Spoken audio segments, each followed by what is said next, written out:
Surviving Thailand 101.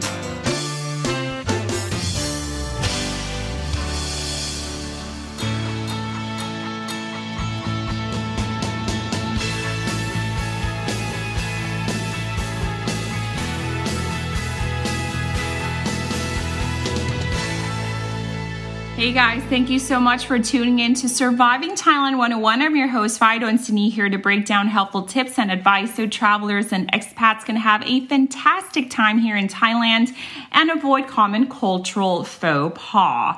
I hope you guys are doing well so far, keeping safe and doing the usual and being responsible. The other day, I was working on my script for a TV show that I produce, which introduces the new must-watch movies every single week. And for that particular week, there was this one particular Thai movie that, jumped out and piqued my interest. That upcoming movie is called Bang Phai Slider. And it's a comedy about this girl called Mo and her group of fun-loving friends who are working very hard to rehearse or practice this folk dance for the upcoming Rocket Festival, or in Thai, known as Bun Bang Phai, which is held annually in the northeastern region. So Mo and her friends are, representing their village in performing a Thai folk dance for the festival. However, a festival goer obstructs plans, resulting in the team being kicked out, and Mo and her group of friends decided to seek revenge by building their own rocket to compete at the festival.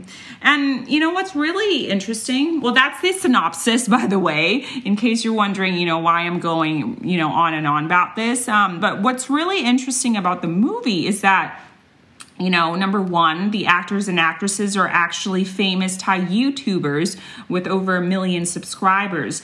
Like the leading actress who plays Mo in this movie is known professionally as Gai Kai Slider. That's her professional name, but her real name is Natni Changam Wong. She's a 24-year-old Thai female YouTuber with like 13 million. Can you actually believe that? 13 million subscribers. She actually became the first Thai YouTuber to hit over 10 million subscribers. And, that's really amazing. And, prior to this, I did not know that, who she was, but now I do. Now, this movie was actually scheduled for release in April, but because of the third wave of COVID-19, it has been pushed back. But the second thing that's very interesting is that, Thai movie genres, they revolve around horror movies or slapstick comedies. We don't actually come across movies that revolve around age-old Thai culture or some Thai, tradition, when you actually bring the faces of Generation Z for this type of movie, actually could be a really good thing, to make people aware of this festival and keep it alive. So yeah, back to the Kingdom's annual Rocket Festival. This is just right around the corner. Bun Bang Phai, Bun means merit and Bang Phai means rocket, and it's one of the country's most colorful and most joyous events where, villagers go all out, holding parades and putting their rockets on display, and along with a celebration of folk dances before the rockets are lit up in a competition to seek for the rocket that flies the furthest. Now, the Rocket Festival is an international event that attracts more than 50,000 visitors per year, okay? And this also attracts rocket building teams from, all over, including our neighboring country as well as South Korea. But before it became like an international event, the Rocket Festival was celebrated at a local level, particularly in the northeastern region or Isan. So Bun Bang Phai is held around May to remind Payat Hain, the god of rain, that farming season is here. So we remind him by sending a bamboo rocket up to the sky to make him send down rain onto the rice fields. This festival is celebrated in the kingdom's northeast as well as in Laos as well. So we do share that commonality. It's, in short, it's basically a fertility ritual asking the gods to send in rain for a superb harvest. Now, there are a lot of legends behind the origin of the Rocket Festival, but the most well-known one involves Phaya Khan Kak, or the Toad King, and Phaya Thein, who for many years did not send rain to the people on earth, resulting in death and destruction. So after a lengthy battle between Phaya Khan Kak and Phaya Thein, it was agreed that Phaya Thein would send rainfall to the people on earth every year. So the people of Isan, or Laotian people, by sending the bamboo rockets up to the sky, is basically sending a signal to Phaya Thein to send rainfall to them. So talking about the rockets, back in the days, bamboo was used to build a phallic-shaped rocket that is fueled by gunpowder. But today, the PVC pipe is used in place of bamboo, and some other materials such as plastic, wood, glass, and metal are used as well. Now, the rockets vary in size and shapes, but the intention basically is to ask for a smooth sailing harvest season.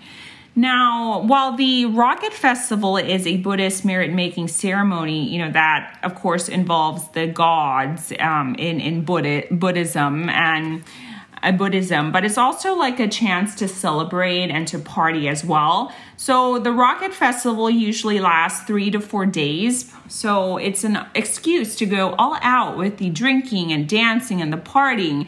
The first day involves the villagers paying respect to the city's pillar shrine by bringing their bamboo rockets, and then it's followed by dances and performances.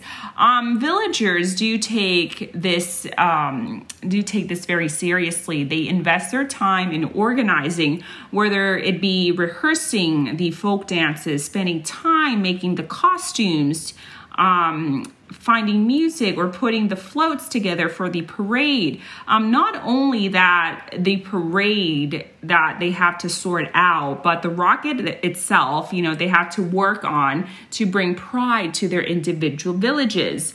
Now, for the procession itself, like I mentioned, includes people in the most colorful traditional costumes. Some will don the Nag mask or the toad mask to honor the gods. People make bets which rockets will be able to launch, which ones will fail, and usually a parade of the rockets on floats will start on the first day with folk dancing. There's actually a type of dance called seung, which in the olden days is believed to, ward off bad spirits. Now, the last day includes the launch of the rockets, a competition, of course, to see which rocket launches the highest and the furthest. And the competition is by group, and there are various prizes according to different category win. And it's a long-held tradition, that the losing team whose rocket failed to launch will be thrown into the mud as punishment. So it's fun and games and laughter, I guess. The Rocket Festival is held in the Northeast, as I mentioned, the kingdom's poorest region and, hardest hit by drought. So it's no surprise, I have to say, that this really does shape, its tradition. The most famous Rocket Festival is in Yasothon, but it's also held in other provinces as well, including Nong Khai,ศรีสะเกษ Kalasin, Roi Et, and Mahasarakham. And talking about Yasothon, which is a province where, the celebration of the Rocket Festival is so big and outrageous, over the top, draws in a lot of visitors every year. There's actually a municipal park that's dedicated to honor and celebrate the legend of Phaya Thein and Phaya Kanka called Phaya Thein Park. Now, it's really interesting because when you see this, you actually see a 5-story ginormous toad that overlooks the Dee River. It's actually a museum that exhibits traditional Thai folklore, and and it's just like really, really amazing. The toad itself, it has warts and all, and it's really huge and ginormous. I don't like toads. I have this like huge phobia, so I think it's pretty hideous, but it's quite amazing to look at too. I've never been to the public park before, but I've seen pictures. But here's an article by the Chiang Rai Times where they describe the park as, expect to see life-size replicas of, different species of toads while reading about Thai mythology and superstitions. Once you reach the top of the attraction, you'll find yourself standing on a viewing platform in the toad's mouth. And this is a perfect time to gaze upon the Dee River and take in fresh views. And not only that the giant toad is the main attraction, even though it's just big, just right there smacked right in the park, but near the toad is little statues of, women dancing as well. So Isan woman, seung, or, doing the Thai folk dance.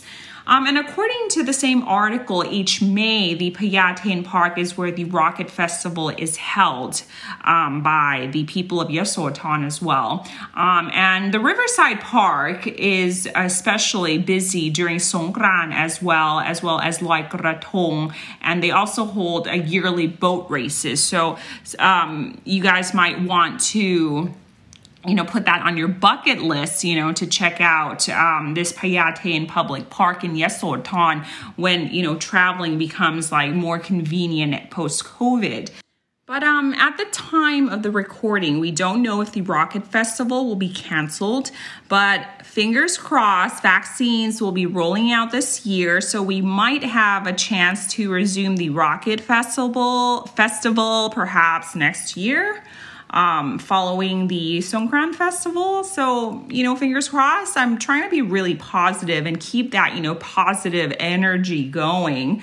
But with that, ladies and gentlemen, thank you so much for tuning in to Surviving Thailand 101. See you next time for another episode. Thank you so much once again for tuning in. For now, have an awesome day. I'm Donsini Kritia Pimonpon. Sawadee ka.